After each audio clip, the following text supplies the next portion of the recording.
Welcome back, everybody, to Sons and Shadows podcast with Jeff and Kevin. This time we're going back to the early 2000s UPN.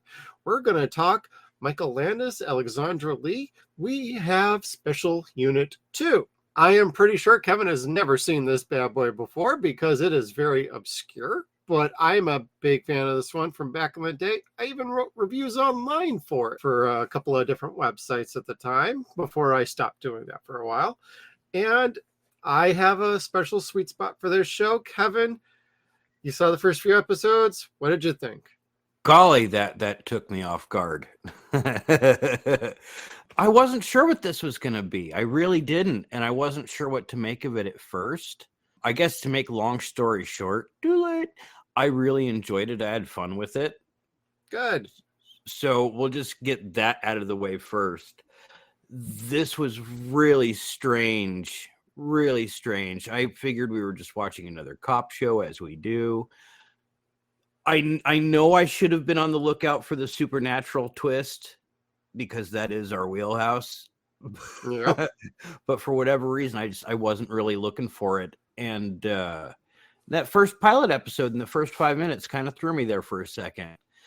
But whereas it could have been campy and lame, and I could have been like, the fuck are we watching? The idea of a cop interacting with a real gargoyle or having a standoff with a gargoyle over a child, it wasn't dumb or campy because the special effects they used were really good, and the actors wearing the makeup were equally as good. You believed these characters when they kind of brought them to life. But the thing is I didn't realize that we were watching a show so very much like a modern Kolchak that brought all these crazy ass characters to life. Yeah, it really brings a nice blend of different genres all into one little nice package. Get a little bit of a cop show, you get a little bit of sci-fi supernatural stuff going on, you got some monsters, you got witty dialogue, you have crazy characters that really aren't so crazy, and you wouldn't think that it would work so well as a cast, but it all comes together very well, especially when you have a captain like Richard Gant, all the way down to Danny Woodburn as, our favorite little gnome, Carl. It's just a great combination. We even have like Sean Whalen in this as the token science guy, but he's got enough character going on and charisma that it balances out with everybody. So everybody feels like they kind of just fit together in just the right ways. And when you look at the show on paper, you're thinking like, based on our descriptions going here, like, well, what kind of fucking show is this? Is this goofy? Is this serious? What is this? It's a little bit of everything. Yeah.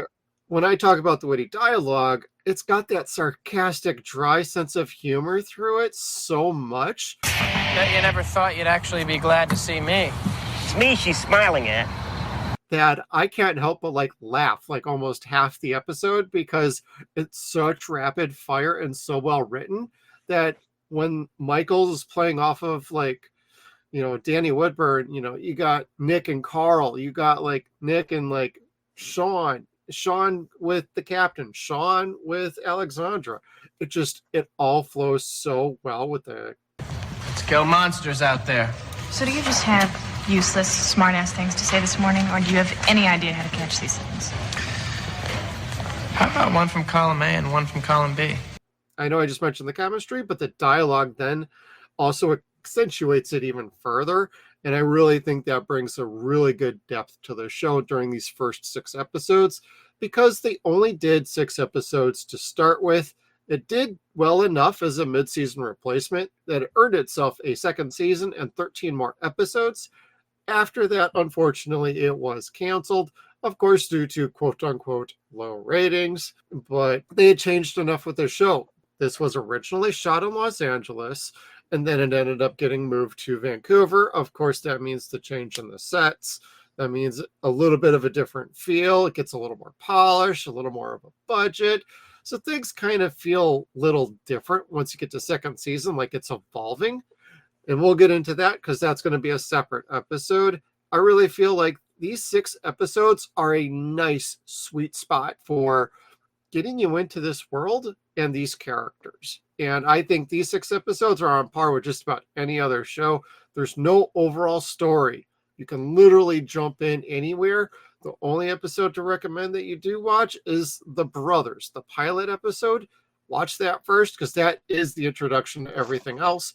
You can watch the rest of these episodes in any order you want. Honestly, if we were to rearrange these, I would put Webs second. Only because you watch the introduction so many times that it's not a surprise who the bad guy is in Webs in the 4th episode. And just kind of like, oh, they already showed it. Web? Yeah. But is it the Web or is it Web? Oh, anyway. It's the Web. Yep. What I have listed as Spider Bitches, and I do have the hyphen between. So comic fans, please don't be upset that I was mindful of the hyphen. Anyway. Sydney Sweet not in that episode, just to keep everybody knowing this. I don't think she was born at that time. I think it's not Sydney Sweeney that everybody hates. It's what's her name? The other one, Dakota Johnson. Yeah, like people are just like, don't want to be around her, don't want to see her. I don't hate Sydney Sweeney or Dakota. I think they're fine. They actually would have fit very well in some of these episodes because they cast like beautiful and talented women. Oh, sure. Of course they did.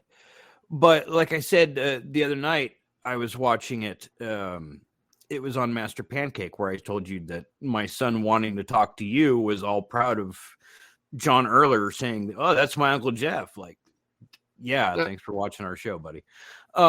But they were watching it, and that movie, despite them saying wasn't as bad as everyone says, it is as bad as everyone says, and it's really incoherent. It's really poorly edited, and it's it was an experience. It usually for is. as much money as they put into that and rich history that they have to pull in that from that Spider-Man source, that movie is crap compared to, wait for it, this series. See, I pull this back. This series had a 7.5, and I think that was the average for all the 6 episodes, but most of them, I want to say, looked like they were in the 8s, like high to low 8s. I want to say maybe one was a low 7, and that brought the curve down to 7.5. But these were all really highly rated. And at first I'm thinking to myself, why?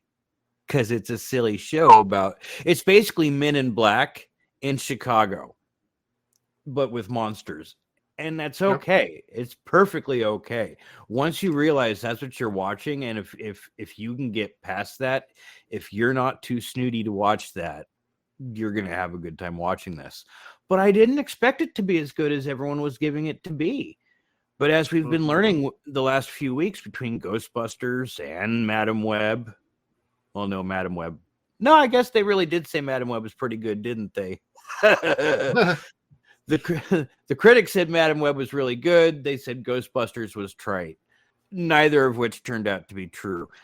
The critics said that this is fantastic. The viewers said that this is even better, and both are true. So not Absolutely. To pull a cheap plug to swirl us back into this show, but they did do a really good job of making the missing link creatures, believable, and the story's believable. It was very akin to, like I said before, Kolchak, where you had a freak of the week, but they did their homework on the freak. And if they didn't have something that was very much true to the mythology of the creature, they would swerve the mythology of the creature, like the mermaid being the merman. Right. Didn't sound like it was going to be like so big of a deal, but it actually turned out to be kind of smart and really cool the way that it played out in the story. Yeah, creative liberties, but within the realm of the show. So you would then at that point feel going forward, they're going to take some fun ideas and go crazy with it, or they're going to come up with some crazy ass new thing like the liposuction creature in the waste episode. Women only thing they had was a bad driver. That was fantastic. That reminded me. I thought you'd like that one. It reminds me of what happens to the guy in RoboCop when he gets doused with toxic waste. Oh, Emil Antonovsky? Oh, but I only remember the name Antonovsky now because that's his brother in the RoboCop video game, and they just refer to him as Antonovsky all the time. It's like, oh, I'm smart. I know his name now. Yeah, but it's just Emil. I'd buy that for $1. I digressed way hard again with RoboCop. I'm sorry. Well, that's what the creature kind of reminded you of, is like the wild, crazy, zany look from like the RoboCop movie. Yes, and he was pretty cool. Like, I don't think that they had necessarily an explanation outside of it could have been anything from like a spark of electricity to a magic sneeze, whatever it could have brought him to life. But what he's come back to life with is all this medical waste, this liposuction fat. I mean, maybe an electrical spark, maybe an obscure chemical reaction. But it doesn't really matter. All you're going to do is tell O'Malley to go and kill it. Can you say that again? I like the way it sounds. Wait, Sean, you're not actually taking this thing's side. I mean, it murdered somebody. Yeah, just a greedy plastic surgeon. Point. And pieces of skin that people don't need anymore. And they show it, and it's so gross, and the Foleys were wet sounding, and they sprayed him down really well. The only downside to it is this is at that period in time where special effects are really crap. So from when he goes from to tangible to the CGI, much more viscous, the CGI is very off-putting. Yeah. You just kind of have to get past it and wait. Blink your eyes. Yeah. And also back then they were kind of fighting like a television budget as well. And this was across the board for a lot of shows during this particular era. So it kind of came with the territory a little bit.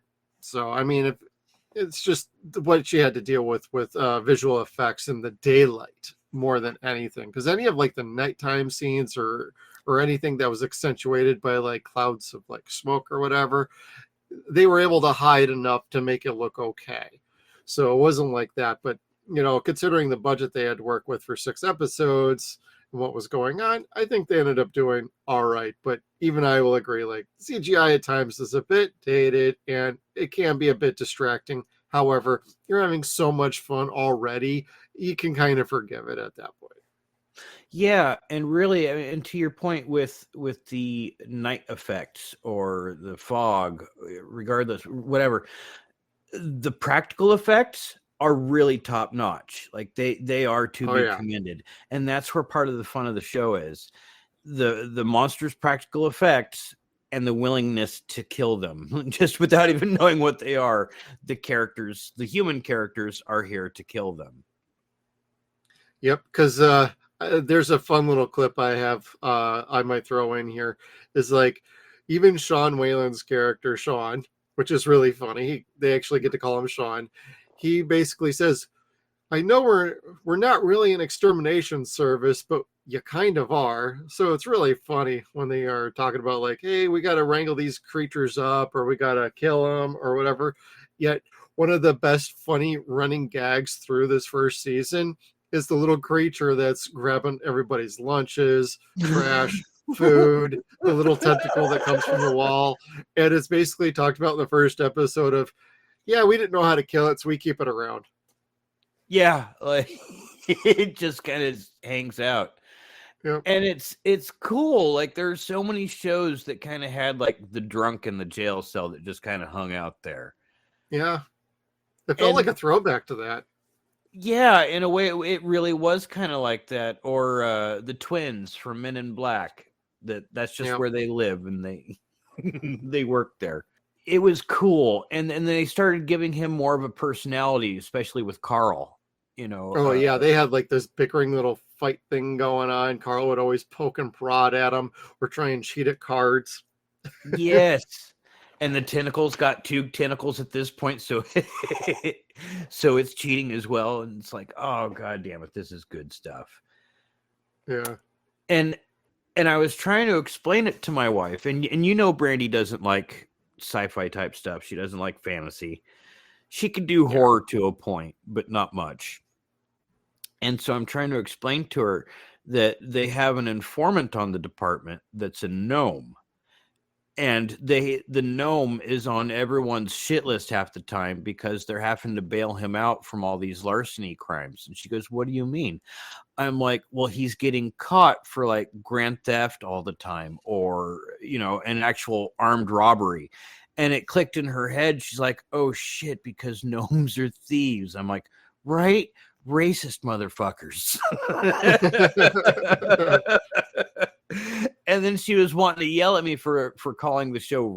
And then I had to explain in the pilot episode where they're recruiting Benson, and the captain says, frankly, it'll look good for us to have a woman on the squad, because it was, they needed numbers. Yeah. And she's like, "Frankly, I find that offensive." And he holds up his hand, the wooden hand, and says, "Well, frankly, I'm offended that Charlie took my hand in the war." I'm like, "Oh!" He said that. I love Richard Gant. He was fantastic as the captain in this show. I don't care if you are an eyewitness. One more smart-ass remark and I'll lock your ass up for the rest of the decade. His delivery and authority at every point was just so good. It's so funny. So they have gnomes actually looking like fucking kleptomaniacs, like severe kleptomaniacs. Yeah, and it's kind of inferred throughout the show, like most of the gnomes cannot be trusted. Because most of the time, like, Carl's working on some sort of heist job, and he's usually talking to his gnome buddies, and he's like, "Well, if you can't get under that, you're gnomes. You should be digging that tunnel. You should have been there already." Now we're like 3 days behind. It's super funny. Yeah, and it's hard to tell. It's like, is it like listening to mafia calls, or is it more like listening to like street gang calls? And it's a little bit more like listening to street gang type calls, but it's funny as hell.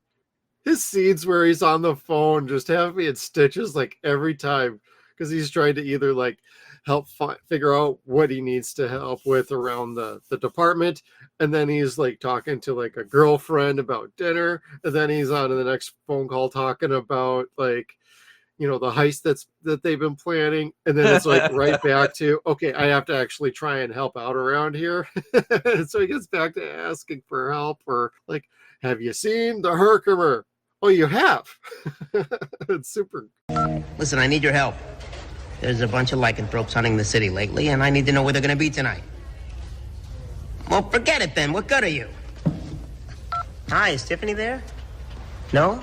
"How about her sister? What's her name?" "Hello?" "Yeah, I'm looking for the lycanthropes, and I got to know by tonight, because it's a full moon." "No, not werewolves, lycanthropes." "How are things looking for the lakefront savings shop?" "No, I can't help with the tunnel tonight. Maybe tomorrow." "Let me know as soon as we're right underneath the vault." "That's lycanthrope. L-Y. See you later." "Yeah, Eddie, Carl. Listen, I'm kind of under a time crunch here, but I need to know about these lycanthropes." "You do? That's great." I like how they focused on those kind of scenes. It's like, did you work with Danny and let him have a little fun, and you just found a way to kind of integrate that? Because almost all the time I feel like if that wasn't scripted, they let these actors like kind of just improvise, and that just tells you what kind of level of investment and fun they had into the characters and the show and with each other. And you don't really get that with a lot of shows. Like, there is such an energy in these 6 episodes that most shows that run 13 to 22 episodes from this era don't have until they get to like episode 13. And you get that right away in this show, and it carries through for all 6 episodes, which I think is fantastic. Yeah, and even the relationship between Nick and Benson doesn't really have that long, strained out, "He's an asshole." Yeah, like that's not there. Like it all that it really takes, or that you're waiting to hear, is 6 episodes for Nick to say, "You're part of this department, you're my partner." Yep. And Because they tried that little romantic thing for literally like 30 seconds in the first episode. And it's like, yeah, no. That's basically just like, nah, I'm good. yeah, And then they just work so well together as a team and as partners that you don't really feel like that kind of chemistry with them anyway. It's not like Mulder and Scully where it's like, there might be something there. With these two, it's like, no, these two are almost partners in crime almost. They are good cop, bad cop, or bad cop, worse cop. Like, they're too good as a team together to even mess with that kind of idea. Sure. I mean, and their moral, I don't want to say moral opposites, but where they stand morally is not equal. And that works out really well in both of their favors. And it works out in the viewer's favor as well, as far as being entertained. Yeah, perspectives on how to dispatch justice. One is more violent, the other's a little more willing to arrest somebody. Yes. Unless it's her baby sister. Let's talk about that for a second. Like, Megan. she was dressed very slutty. And I know this is not a show where we need to be talking about slut shaming and things like that. God damn it, Kevin. There we go, losing our good viewers that want to hear us slut shaming. It makes me think of Chappelle, where he's talking about that would be like me, Dave Chappelle, comedian, running up to someone dressed as a police officer and telling them, no, I'm just dressed this way. Just because I'm dressed as a police officer does not mean that I'm a police officer.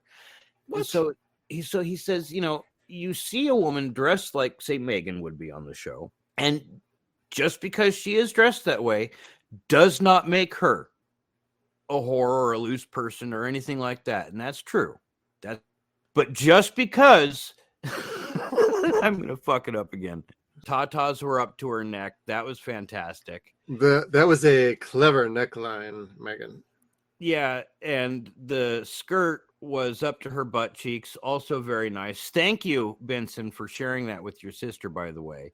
Which is super funny. I love that line. That skirt's a little high. Yeah, it's one of yours. It was Megan's response. Yeah, I found it in your closet. It's one of yours. It's like, oh. Yeah, thanks for that, sis. So anyway, this is a shtick he does. Don't be offended. I'm sorry. This was a fun episode because this is the one where we're talking about. It takes the mythology and it swerves it. It kind of puts it in a 180. Instead of the virgin being safe, it was the virgin that's always getting killed or having the soul sucked out of them. Yeah. And it was clever. It was really clever. And again, that's why for someone like my wife that's hearing us talk about like kleptomaniac gnomes or merman that's chasing virgins, sure, it sounds silly at first glance, but when you actually sit and watch it and you see what's going on, these are really well-told stories. Yeah. And it's good TV. It's fun TV. And unfortunately, what happens with shows like this and shows like The Flash and shows like Dark Shadows is they have the unfortunate side effect of being a fun show that comes out right as a war happens. So, or some other weird event that comes out that kind of puts a damper on things. Yeah, so I mean the ratings are just not there. People are not watching not this show, but this type of show. Right. You know, in the early 90s, people weren't wanting to watch Flash and Dark Shadows at night because they were wanting to tune into CNN or, you know, Nightline and see whatever smart bomb video they got that night. It was good shit. This, I'm sure, was the same way. You could watch monsters and all sorts of other fun things, or you could see Donald Rumsfeld talk of all the gloom and doom that could happen, and eventually did at some point. But anyway, it's the end times, Kevin. End times doom. Oh, we miss Crazy Ralph. We miss you, dude. Crazy Ralph. Best of times. It was the worst of times. The doomiest of times doom. It is the doomiest of times. Another 0 point. There is a DVD of Invader Zim the Doom Chronicles. I was like, oh, Doom, Doom, Doomy, Doom, Doom, Doom, Doom, Doom, Doom. We are discussing doing Invader Zim on our show, so anybody listening in, keep that in mind. Frank, what are you doing when we do that? What are you doing? Yeah, Frank. Talk to us. What you doing? Please. People listening at home, we actually do know one of the writers from the show. That would be awesome if we could actually get to talk to him for a bit. That would be dope. I did reach out to a couple of people for appearing on our special unit too. Didn't hear back. It's okay. They said I did. I'm still working on it. So if we end up coming back around with a guest at some point or a special episode, we will definitely do that. Yes, because in all fairness, those emails went out yesterday. So, and a couple went out a little while ago, but I'm covering your butt. It's okay. Too busy for our show? Excuse me. Yeah, I know. We're just so difficult to deal with. Oh, I want to call you Flower, Kevin, because you just blossom on our show. Flower, that's right. We'll get back to the non-virgin. I'm sorry, the virgin. Flower was the virgin out of the two, wasn't he? Scar, metal guy. Yeah, he was so metal. He didn't play a musical instrument. He carried around an empty guitar case. But man, he could run like the Dickens when he thought somebody was coming after him for all the parking tickets he had. All the parking tickets. And I had so many parking tickets. I didn't know what you guys were going to do to me. Yeah, they really came to your door, pounding on the door to arrest you for parking tickets. And he plays the douche with the chip on his shoulder really well until the sister fucking tossed him across the room. Yeah. That was pretty awesome. Yep. That was pretty bitchin', but he is not the only best guest star during this whole show, though. We have a certain cameo from a certain Superman before he did Superman, Tom Welling. It's not stupid. I just don't think you have anything to worry about. I mean, look at Susan. She slept with half the track team. Nothing's happened to her. Half? Well, at least 5, including Danny and Bobby. They're fraternal twins, but that still counts as 2. Was in this show for a brief moment during the final episode. It's right there at the beginning, making out on a beach. And as I was watching it this time, I'm thinking, oh, Clark, you're about to get your neck twisted 180 degrees and you ain't coming back this time. Goddamn Arthur! No doomsday for that one. No doomsday. You know, I'm going to be honest. I got super excited when I saw that because I'm a huge Tom Welling fan. I love Smallville. I got your message when you saw that. Like, I did see you tag him the other day, and I was like, did he mean to tag Tom? I mean, okay. Yeah. Which, again, kids at home, if you like Smallville, if you like Superman, listen to Talkville. It's an awesome podcast that's hosted by Tom Welling and Michael Rosenbaum. Yes. Clark and Lex, and they're talking about every single episode. Every single one. They got content for a while. Yeah, they're going to be going on for a couple years, quite a few. Or so. Yeah. Rosenbaum has a fantastic podcast aside already. So, Inside of You with Michael Rosenbaum. Excellent podcast. Yeah, he's a dope performer. He really is. He's a smart guy. He's a great writer. He's a hysterical performer. He's my favorite Flash. I don't care what anybody says. He's the Flash to me. There you go. Like, what? What? Really? Yeah. Yep. He's the animated Flash, kids. Listen to that at home. Oh, yeah. On Justice League and Justice League Unlimited. My man, that's what I'm talking about. Yeah. Anyway, this show again. Going back to the monsters and stuff, did you have any other favorite cameos? Because there was a couple good cameos in this. I enjoyed it. I love everybody in this show. I love the guy who plays Jerry, who's like the cashier, the pizza guy, the semi driver. Now remember, don't leave this time until you collect the money, all the money, and count it. I got it. I won't make that mistake again. I promise. Who just keeps showing up. I feel like I've seen him in other things, and his His real name kind of escapes me at the moment, but I recognize him. I just always call him Jerry whenever I see him, because it's like, hey, that's the guy from Special Unit 2. That's how I got introduced to him. And then there's the guy who plays Ming-Hua, who's the desk sergeant at the laundromat. What's the haps, Ming-Hua? Sergeant Ming-Hua. Fine, be that way. Don't ask. I can't help you. Help me with what? Get out of those chains. Escape. No. I'm enjoying the rest. I was just going to ask you to change the radio. I'm not even supposed to talk to you. Well, then how about bringing in some Indian food? The front for Special Unit 2. So this is their covert base of operation. And basically, they all go in through a laundromat down into what used to be a subway kind of lobby. That's now the headquarters for the police department, which sits also on top of 7 floors of a prison, and an 8th floor at the very bottom is called the Hole, which you don't find out to the very last episode that they actually have a bigger setup than you really thought they had. Oh, yes. What happened to that ferry? The one that they used as bait? Well, she's apparently out and about, or she probably got re-imprisoned. Oh, okay. She's only been around since the 1600s, Kevin. Maybe you like older women. She okay, I'm gonna say it. Maybe I listened to way too much Roy Orbison growing up, but I got me the Mean Woman blues. She kind of did it for me. She was mean. She was smoking on a cigar to do. Yeah, smoking a cigar, swearing, spitting, scratching herself. I'm like, I like this chick. I like her. And totally down to be bait for the merman. Merman. Because the reasoning behind that is she is so brash and offensive that nobody would go near her to sleep with her. And so since the 1600s, she's been a virgin. So that's why they stuck her out there. And she did get properly attacked. I know that sounded really wrong, but that's what she was set out there for, was to be attacked by a merman so that they could trace him or take him in. You know, we keep saying merman a lot.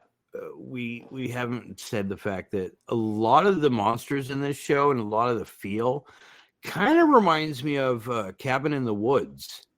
A little bit, yeah. And the monsters are all just as crazy twisted, but savage as the monsters that you see, the little twisted swerves that you see in the monsters in Cabin in the Woods. Oh, yeah. Without going nearly as like gnarly with the gore or ultimate scares, because to be honest, none of the episodes, there's nothing terribly like scary about like any of them. This is a show kids could watch. The big thing is they won't understand half the mature jokes that are going on or some of the banter that's happening. It's a good fun show. The getting your life essence sucked out of your belly button, that made me laugh pretty hard, because that's the understanding of sex to a child. And Sean couldn't handle that. Belly button. It's disgusting. Aren't you supposed to be a biologist? I'm like 3 credits away from my master's. Now, did you have some fun cameos, guest stars going on? Tom was probably my favorite. Gant was my favorite character, I think, in the entire thing. Like, as far as actors that I recognized, he was my favorite. I've always really liked him. He was probably my favorite. I'm trying to think, is there anybody else that just made me go extremely excited like that? I would say for me, the last one would be one of the stars, Michael Landis, who played the role of Jimmy Olsen in Lois and Clark, the show from the 90s that had Dean Cain in it and Terry Hatcher. Was he always Jimmy in that? I remember. I don't believe so. I think he was only Jimmy for a season or 2. Okay. Because I remember. And everybody, we are covering that later this year for season 1. So stay tuned for that. I'm excited. I liked that show growing up as a kid. Me too. I'm excited to do that. Yeah, like I love superhero type stuff. Fantasy's not my gig, but superhero stuff is my gig. Which is funny because we are doing it. I don't like westerns, and superhero movies are just westerns with sci-fi sprinkled on top. That's all they really are. Yep, pretty much. I don't know if it's worth putting on the show, but this is the cord, the massage cord to my chair, Linda. So, so to You put have it, named your massage chair Linda. yeah, man, it fits too. I call her Linda. I would hope so. No, didn't you ever see Scary Movie 3? No. Oh, don't. They explain Pootie Tang really well, or they explain the ring that the girl saw Pootie Tang, and everybody got pissed off as a result. But George Carlin is supposed to be the architect from The Matrix, and he's trying to get Sydney to sit on his lap, and he's rubbing the arm of his chair, talking about how it massages and it fits too. I call her Linda. She's just cushy enough, eh? Yeah, right. But the chair that I got actually does have a massage thing in the back, but you have to plug it in via USB cord. So it's plugged into one of the computers here, except for I unplugged it while we're recording, so it's not going zzz, and everyone's like, Kev's got that thing in his again. That's one way to get ridden.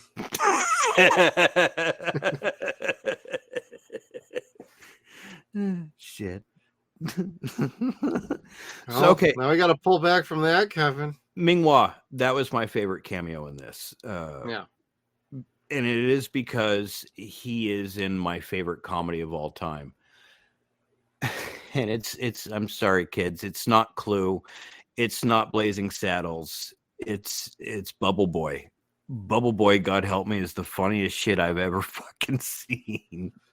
Oh, you gonna make us watch that this year? If possible. Like, Bubble Boy and Pootie Tang are my guilty pleasure movies. I will watch those whenever they're on, and I will get into a fight with my wife to defend them. Like, I'm scared of my wife. She terrifies me, but I will defend her. I will defend those movies against her. Like, you know what? Between them and Howard the Duck, yes, I defend those movies, but I ain't gonna fuck with her any other time. She'll cut my nuts off. She already had me fucking calls it. Not amputated. Castrated? Yeah. Lobotomized? No. I got to remember it. Just the castration. So anyway, now I sing like this. So was that on your bingo card, everybody, to hear about things like that on our show? If not, well, you either win or you lose. But either way, cycling back around, one of the other things I really like about this show is the music, and the soundtrack is actually pretty dope for this show. I think that really contributes to the energy and the pacing of it, because at times you get a nice bit of rock going on, get a little pop song that actually fits. Reminds me a little bit of like the first season of Human Target, where the music really adds to the show. And the opening theme is pretty iconic to me. I hear one note, it starts dancing in my head. And you heard it at the beginning of our episode. I think it's super catchy. It's perfect for what you want for a show like this. It's not too long, not too short. Gets you the names of all the actors that are in the show. And then it just carries right on in and hits the ground running. Same music ends the show as well, depending on where you're seeing it from. If you're watching the show on Archive, which we will have links in the description below, they do kind of cut off a little bit because what they use is an old Sci-Fi Channel video, and so they kind of squish the screen and silence the music if they're doing a commercial or something. So kind of have to watch out for that, but that's always kind of fun to catch like old trailers for other shows. Like, next up, Battlestar Galactica. Next up, the Dresden Files, which I would love to cover as well. That's a 13-episode show. And it's kind of fun to have a little trip back in time to when some of these other shows were on. And like, oh yeah, that's right, that show was on. That show was on. And oh my God, another Pumpkinhead movie with Lance Henriksen. Oh, shit. Did you see that too? The one that had the blood wings? I think that's what it was. Yeah.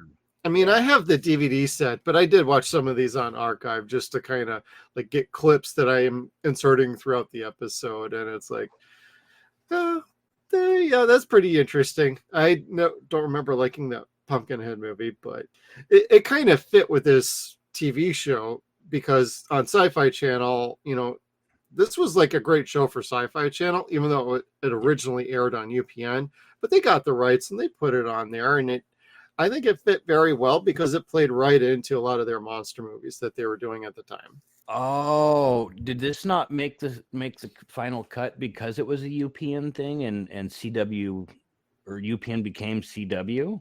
This was before that all became the same network and everything. Oh, okay.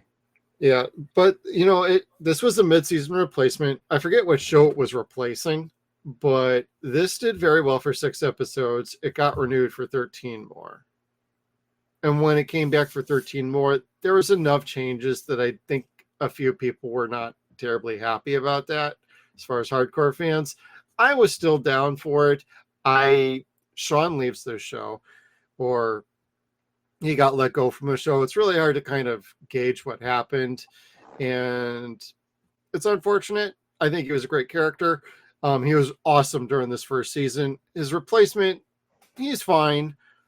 Nothing terribly wrong with that. But then all of a sudden, you have a whole new dynamic going on with everybody. And we'll get into that on the next episode when we cover season 2.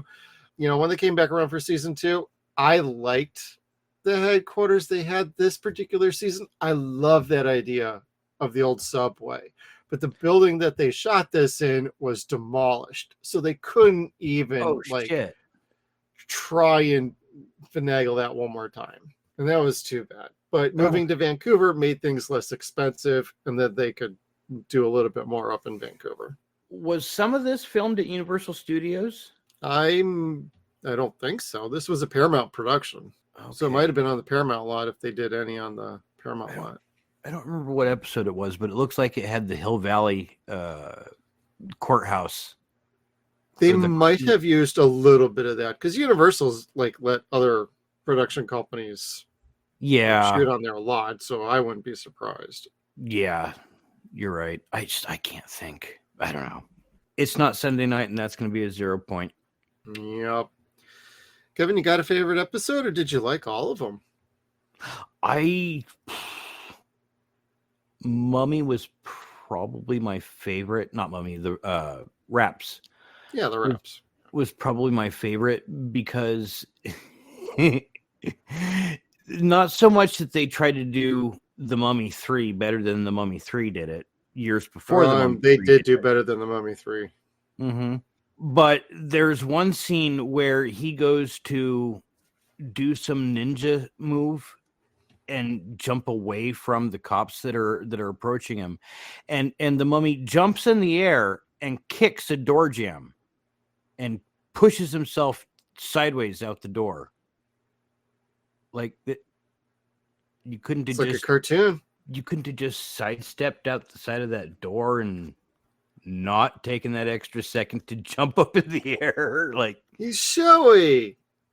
Yeah, it was showy. It was very showy. It was cool. Yeah.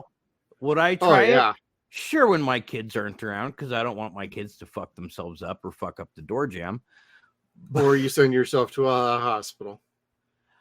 I could at least make up a story. Like, I tripped over the dog, something like that. But if the kids Your wife are around, threw you halfway across the house, gotcha. Yeet. Oh, what about you though? What picks out at you? What in the first 6 really grabbed at you? The pilot episode. It was the pilot. Yeah, I mean, to be honest, I love all 6 of these episodes equally, but the first one is what grabbed me to begin with. So I have a special place in my heart for that one.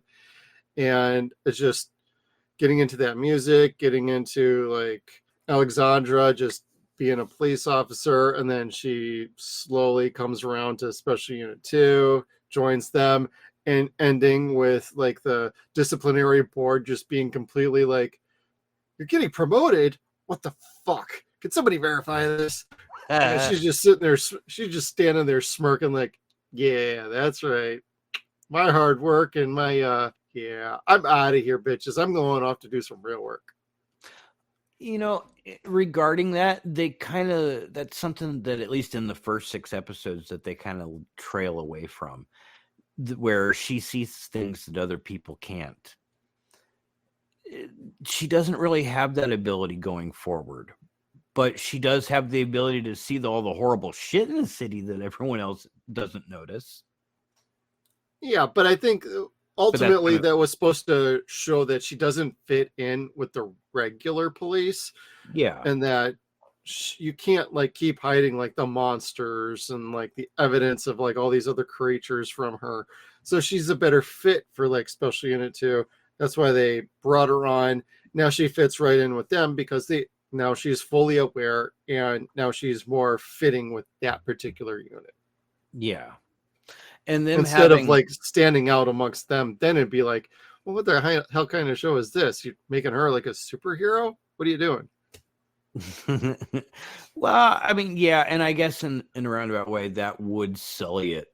Had they not done it going this far, had they started going further, would probably sully that. Yeah. For me anyway. To answer your question just a little bit further, if I was going to move any episodes around, I would actually move like say like the Waste episode to be the last one. I think that would have been better as a final episode of these 6 as a first season, largely because of O'Malley or Nick rather. He has to deal with his very first partner like trying to basically bum rush the case that he's on and continually gets in the way, creates more issues, and at the end he confesses like, you're my partner now, like Kate, like I can't do this with anybody else but you're my partner, you're part of the team, let's go kick some ass. Yeah, let's go kill some shit. Yeah, and I totally love his attitude about that. It's like, yeah, let's go fuck shit up. Yeah, and it wasn't a romantic thing at all. No. It was very much a respect, like namaste type deal almost, for lack of a better term. Right. He was most certainly telling her that I see you as my partner, I see you as my equal. And I want to go kill things with you. Should we get drunk afterwards and have sex? Sure, that's fine. But we don't talk about it the next day after the fact. Yeah, Kevin, we don't talk about that. Yeah. I love that he's got like emotional baggage where he can't get emotionally involved with people at all. Oh God, like back when this show was on, I even wrote like fan fiction about that. It's the only show I've ever written like fan fiction about. I don't even remember where the hell I posted it or anything like that. But I got into some like deep dark stories for him, like him being tormented, what made him this way, things like that. It was kind of fun. I kind of like the show. He's a neat character. I like Nick. Yeah, Nick's the type of cop that you would like to see probably in other types of shows, not just this one. And I know people are probably going, wait, can you say I want to go out and kill bad guys and talk about humans? No, probably not. But it seems fun at the same time. It's just like a video game. Like really? Sean was playing with Carl, and Carl smoked his ass. Carl smoked his ass. The freaking out while he's getting his jam on playing VR games is pretty awesome, though, too. Yeah, I thought you'd get a kick out of that for sure. Okay, here's the thing about VR. I know we keep saying that we're going to put out a VR video since we did Harsh Realm, but most of what you see examples of in VR in TV is nothing like what it's actually like. The scene where they unplug him and freak him out, that's probably the closest to what VR is really like that we've seen in this show so far. Because what happens to me half the time is I will be kicking ass and all of a sudden my dog will walk up, quiet as can be. Now, mind you, my dog's 200 pounds and whip me square in the dick with her tail. I'm happy to see you, Daddy. So you're kicking ass at this game and all of a sudden something smacks you in the dick as hard as you could possibly think. And you find yourself on your knees and then getting licked in the face like, oh, I love you too. Fucking dog. It's like, thanks, dog. Oh. Mm-hmm. So, I mean, VR is a lot of fun, but it's really dangerous. Really dangerous. And that's if you're not hurting yourself already. Right. Well, he was playing 3 nights in Ibiza, so he was at a dance club with some hotties. 3 nights in Ibiza. The only reason a guy owns a club is to be around hot, flossy babes. Hot, flossy babes. And then later he's hitting on the college girls outside of the dorms in their underwear. That was fantastic because they asked him, so was that Candy, Mandy, or Brandy that you were going out on? And he's just like, I don't know. I honestly don't know. And the funny thing is, I'm sitting there giggling because my wife's name is Brandy, and it's like every time they're saying that chick's name, I'm like, Yep. you'd be in that group. And now, what about Bambi, Mimi? Bambi and Mimi. My dog's name is Mimi, and we were talking about the gay skunk from Bambi. So I mean, it all ties back together. Well, you know, his name's Flower. Yeah. I totally want to watch Bambi and Godzilla now. Oh, I want to see Godzilla crush a Bambi. Anyway. Right? But I like wild game meat, so sorry, kids. Yeah. But it sounds like you had a pretty good time with this. Is this one you'd want to watch again? Yes, it is. Is this one that's available to purchase? Because it is intermittently. It's largely through Canada and VEI. Amazon was selling this pretty recently. It's kind of unavailable at the moment, but it'll come back in stock at some point again. But I bought it when it was like $18. DVD set's really good, but they do warn you, like, this is standard definition DVD. So, I mean, I'd love a Blu-ray set of this. I'd love to see some extras. I have stuff that would be warranted to be included on said things. I have an early promotional tape. It was sent out to press for review copies.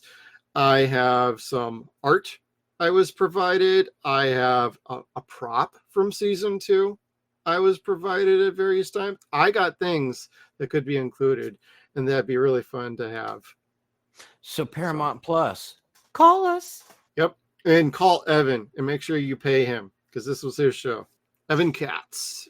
That's true. That's true. Hell of a production team on this too. They had John Kretschmer as one of the directors. Some of these names I'm going to be mentioning are basically went on to 24 and a bunch of other fantastic working shows. So they've all had like fantastic careers. Joel Cerno wrote some of the episodes. Evan wrote a bunch. He executive produced and show ran. John Kretschmer is a great director.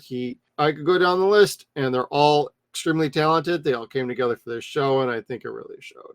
It did. It did. There's a lot of ways where this show could have fallen. There are a lot of ways where this show could have seemed campy and failed, and it never did. It never ran out of fun. It could have felt cheaper than it really was. Yeah. You could have had monsters that you didn't find threatening. You could have had stories that you weren't trying to figure out who done it. This had legitimate cop elements to it. Bad guys or the perpetrators just happened to be the missing links. Actual mysteries that made you think like, wait, who is the bad guy? Hey, this thing can change faces. Like in the Mummy episode, the Raps, like, you don't really know exactly at which point he trades places with the museum curator. You can kind of figure it, but you cannot specifically pinpoint that because of how well they were doing the changing and the chameleon effect that the Mummy was doing. That episode was neat. The concept of the episode was neat as far as him wanting his all his belongings back as he's getting in the afterlife. It's like, well, all my commit stuff the ritual sacrifice of love. Yeah, the fire yeet of love. It's like, all my stuff's here, but not my bitches. Where's my bitches? I needed the Asian chick, the redhead chick, and I don't know who else was. Anyway, yeah, that was fun. Gotta complete the sacrifice, but that's okay. Sacrifices, dowry thing, it's the little jumping off of buildings, like in the werewolf episode. I love that the fact in the werewolf episode, half of them were like high line, like stock traders, accountants, attorneys, things like that. That was super funny. They were all alpha males is what they were. Yeah, they didn't want any pussy boys. Which is funny because they were all pussy boys. Like, Yep. Deep down sons of bitches. Just literally like the Wolf of Wall Street with these guys. They Kind literally were wolves. And it was nice to see Nick enjoying losing himself in order to get to the bottom of the case. Yeah, I really like that part as a twist. It's like it really brought an edge out of him, and it gave him a little more depth as a character, what he was willing to go to try and save lives and stop these guys. Yes, and then you're sitting there thinking to yourself the entire time, is he going to eat Benson? I don't know. But no, he always had the faith in her that she would be the one to bring him back. And he didn't say it, which probably made things a lot more difficult for her. But, you know, she was his failsafe. Pretty much. And she did what she needed to do. She did shoot him just with the antidote. Just with the antidote. They shot having to change ammo every episode was pretty hysterical. Like, again, not campy and cheesy. It was always entertaining because there was always a reasoning why they had to change the ammo because it was a different type of link. I loved the red ammo. Red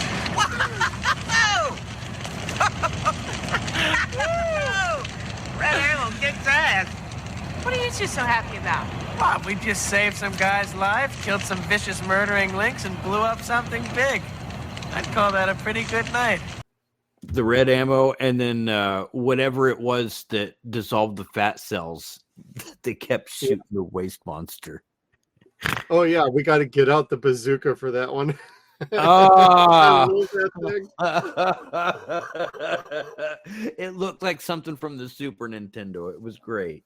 I know, like the weaponry looked very, very like exaggerated and cheesy, but it all ended up working out just fine. I wish, if anything, that they could have tweaked some of the Foley sounds, made them sound a little more powerful than they really were. But I like the whirring of the handgun as it gets ready to shoot. So, and then it starts shooting. Yeah, and then after that, it sounded a bit like it had a silencer. So you're kind of like, okay, that combination wasn't the winner. But the beginning half of it, yes, that was pretty awesome. You just can't go wrong with that. Right. The only other thing I think I would have enjoyed out of this show is like hearing about more of the special units across the country. We don't really get into that too terribly much in the second season, but I think where they could have gone in that waste episode with Rich, Nick's first partner, is could have just transferred him to another area and got him into special unit 2 at that point. Yeah, kind of, huh? Let's wipe that memory. They probably didn't bring him on for like his crazy like motivation to be the best cop and do whatever's necessary. It's probably just a little too much for Special Unit 2 to try and put a handle on him. You know who he reminded me of was Clooney's character from Street Hawk. Okay. They kind of had that competitive nature with one another. Right. But just without the weird, like, let's go race and cut off shorts. Yeah. Down the beach sort of way. Oh my God. I did not need to remember that. Thanks, Kevin.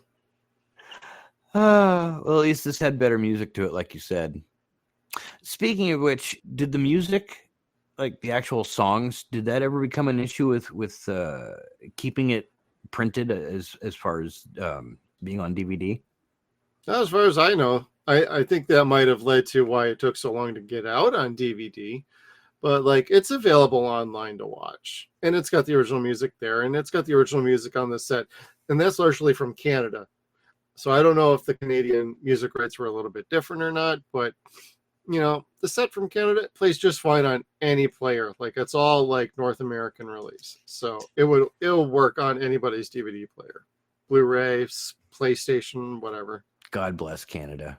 Yeah, well, that's where there's only certain places where you can get some shows, and you know, the same company put out one of my favorite shows, First Wave, season 1 years ago. They never finished putting out the rest of it though, season 2 and 3. Bastards. What we're going to end up having to do is take the train up to Vancouver. We're going to have to watch Eric Fell perform one of his shows, go shopping, and then take the train back one day, or take the train back the next day. Yep. It's been a while since I went to Vancouver and hung out on a few shows. That's true. We should tell my wife. We can do that now. We can do that. We have press passes. Goodbye. Free pass. Multi-pass. Lilu multi-pass. All right, Kevin, you got any final thoughts before we say goodbye for this? Yeah, it is little. The first episode is the first season, 6 episodes. But golly, it's a quick binge. It's a fun binge. Highly recommend it. It is, again, on the archive page. If you don't want to watch it there, it is actually also on YouTube. So, it sounds like the YouTube videos are the same videos that you found on the archive, though. Yeah. It still has the pumpkin head, blood wings, or blood stains. Yeah, the Sci-Fi Channel rips. Yeah. Anyways, no, I really like this. I wasn't sure what to make of it at first, and I didn't want to sit there and text you and be like, what is this? This is stupid. It's not. It's fun. It's entertaining, and it's smart. It kind of took me off guard. And you know what? That could have been what happened to a large audience. Who knows? But again, it was on Sci-Fi and UPN, so you'd figure people should have been expecting that. Yeah, and eventually some people have come around to it. And the fact that we're talking about it again, hopefully we can get at least one more person to check out the show. If you like what you're hearing from us, absolutely go check the show out. What's the worst that happens? You watch one episode and you're like, this isn't for me. Or you end up watching the whole thing and you're like, that was actually fun. Thank you. And that would be totally worth the effort of you listening to us and then going to check out the show. Highly recommend doing that. Want to thank everybody for tuning in. Please check out our links in the description below. We're going to send you to where you can watch these. We'll also have a little link for Amazon where if that DVD set comes back in stock, if you click that link and you make a little order that is an Amazon affiliate link, it'll kick us back a few cents. Helps get the lights on around here. So thank you everybody for tuning in. We'll see you for Special Unit 2 Season 2 next time. No, just stay out of sight. Keep your eyes open. For this parade of hot flossy babes, not a problem. Hot floss? Never mind. Make sure you check us out on all of our social media platforms. We got Facebook, Twitter. We are at Suns and Shadows. We're also on Instagram at Suns and Shadows Cast. We are at sunsandshadows.com. Thank you again, everybody, and we'll see you down the road.